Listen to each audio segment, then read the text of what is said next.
All right, so Sean, we did a little bit of research over the break, and Team Liquid's all about technology and all about offering new things. They've got, of course, like the Liquipedia, which is amazing. Just added Dota 2 to that as well. I use it constantly to keep up on players. But anyway, recently Rich put together this amazing new program where you could just like say, hey, Keen is playing versus Sting, and Sting needs to win the next game. I mean, right now he's down to what does he need to do? And so over the break, we put all the data in there, and we got the result right here, Sean. So I'm going to read what Sting needs to do is build Warhounds. It says to build Warhounds. Oh, Rich, your program still needs a little bit of work. It was all a ruse to just punch Rich in the shoulder of the internet. No, Rich is amazing. Amazing well, I mean, I really want to go into a digression about Warhounds. Those units let's are not do quite that. good, and they really have changed the metagame because Warhound versus Warhound. But let's talk about Entombed Valley Wings of Liberty style.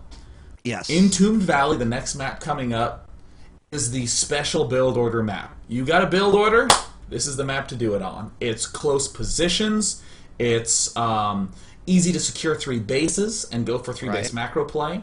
It has this interesting low-high ground situation where tank pushes become much stronger because you can hit the expansion from the low ground and still have a good secure position. So what's most interesting to me about Entombed Valley is going to be the openings, Marcus. And what, in terms of these two players, do you think they're going to be able to do in terms of flexibility? Because Keen having that 2-game lead, is there anything he can maybe do a little bit differently? Any deviations he could make on his play? Well, I honestly think that the big key for Keen is just going to be to keep maintaining that tank lead. He's doing smarter things with his tanks, and in my eyes, for our good friend Sting, he needs to open up with something that really puts pressure back on his opponent and buys himself time. Time is the one thing that Sting's been short of in these games. Well, let's go ahead and get started then. Game 3 on Entombed Valley. It's coming up next. Stay with us.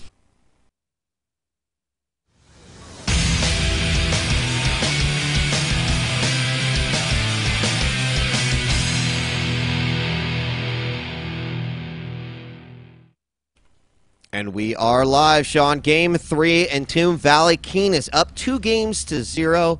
I mean, Sting has better put on the mountain climbing gear because he's got a long ways to go. This is a best-of-7. Winner gets $3,000 and a seed into the next TSL. Of course, the 4th-place person gets $1,500 and has to go to bed tonight thinking about that qualification process for the next tournament. Tears will be on the eyes of one person's pillowcases for many nights to come, Marcus. So let's go ahead and introduce our players. In the top right corner, currently up 2-0 with some amazing tactical play, it's MVP's Keen. And Keen is looking good, but this guy, he's got to figure out a way to outshine his opponent as the Red Terran. From no team, it is Sting. I'm going to be really interested to see the gas timings that pop up. Again, there's just 1,000,001 builds that don't quite work on other maps, but work really well. Particularly Reaper plays are very strong. Illusion's done that a lot on this map. And, I mean, that wouldn't be something I'd be too surprised to see out of either of these players. We do have racks going down at just about the exact same time. And as we're sort of getting started here on the build orders, talking a little bit about these positions, because you have just the small banana hallway that separates these two, a small connection, of course, out of the Xel'Naga vision. So a lot of times when we see TVTs or TV anything, the Marines using this back alleyway to kind of poke up here, good place to set up for drops as well. But then also that setup that if you do ever gain the upper hand, you do maybe go for bio siege mode right there, and some of the damage you can do if you ever gain control. But what are your thoughts in TVT here on these positions that we're in? I mean, this is a really, really weird spot in TVT because that banana hallway is kind of always there. But there's almost this truce that ends up happening as people extend to the middle. All the expansions for both players are more towards the left side of the map. It makes it very difficult to push in that banana hallway come mid-game, but in the early game, banana hall pushes are quite strong. Yeah. As long as you can get a way to keep him from just sidestepping and walking up to your main base, Sting is getting his factory up. Same thing with Keen. And I like this play by Keen where he builds the factory here and then builds the reactor there and then he moves the factory away. It's a great way to trick your opponent into thinking you're going reactor Hellion when you're not. And SCV is going to be denied scouting here as the supply depot goes up, but he's going to try to be sly and get out of there. Marines are going to intercept. So SCV, good night. It was nice knowing you. And you know, when you were talking a little bit about the truce in the banana hallway, a lot of times you'll see this like back and forth if the game goes a little bit longer to single Marines just being there. The human Zelnaga tower in that back hallway to make sure that nothing's there. And sometimes even supply depots, but again, can be easy to pick off, easy to contest. Keen is throwing down a command center right now. On the other side, there we see the starport for Sting, just around the exact same time with the reactor at the front. I like your statement of the human Zelnaga watchtower. I will watch this with my life, literally, because I don't have that much of it. Reactor now coming down. Sting, interestingly, going for kind of the similar structure we saw Keen go for last game. This reactor barracks, all tech, double gas play. And in the meantime, it looks like Keen is going to be getting himself up 4 Hellions, then doing the classic swap for Marine Tank, or might even just go straight for Sting. Yeah, I will be very curious to see that add-on switch. It's kind of intriguing to see what he's going to do here, as there's a few Marines and the Hellions going out for Sting, try to gain some traction here on map control. And right now there's, well, yeah, we do see the barracks ready to go. He's just spitting out a couple more Hellions, and there's the 4, and he'll move over almost immediately. But this move out from Sting here, I mean, with vision, it's going around the back. There it is. Keen using that banana hallway, and he's going to have timing. Both doors are open. Both doors are open. Oh my god. He gets a free Marine. Will he get a free Hellion? He barely doesn't. The front lifts off, trapping that Marine! That poor Marine! Oh my god, Marcus, it's terrible.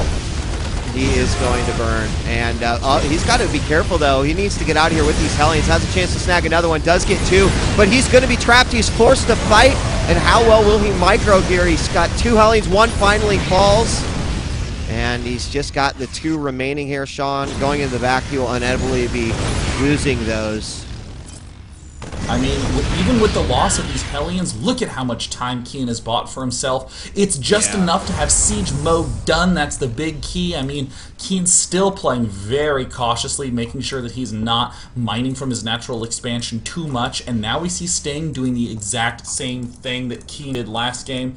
And I actually think Keen is just going to be opting to sack this expansion. This is a really interesting play. Yeah, he moved everything into the main, anticipating, having seen that medevac, that a drop could certainly be coming in, but the push at the front is what looks like it's going to happen. The smart siege positioning here by Keen. It's going to immediately hit these units as they come in. Will take a second shot. He moves some Marines down. He's got to be very, very careful. It would be great if he had 1 more tank on the low ground, but it looks like he's comfortable enough. He's just going to move down. I think he's got this position in check. I mean, without the siege mode, Sting coming up with a tank of his own, but siege mode's still a ways off, about 20 in-game seconds remaining, and now we have Vikings coming out. Oh, is it from the middle?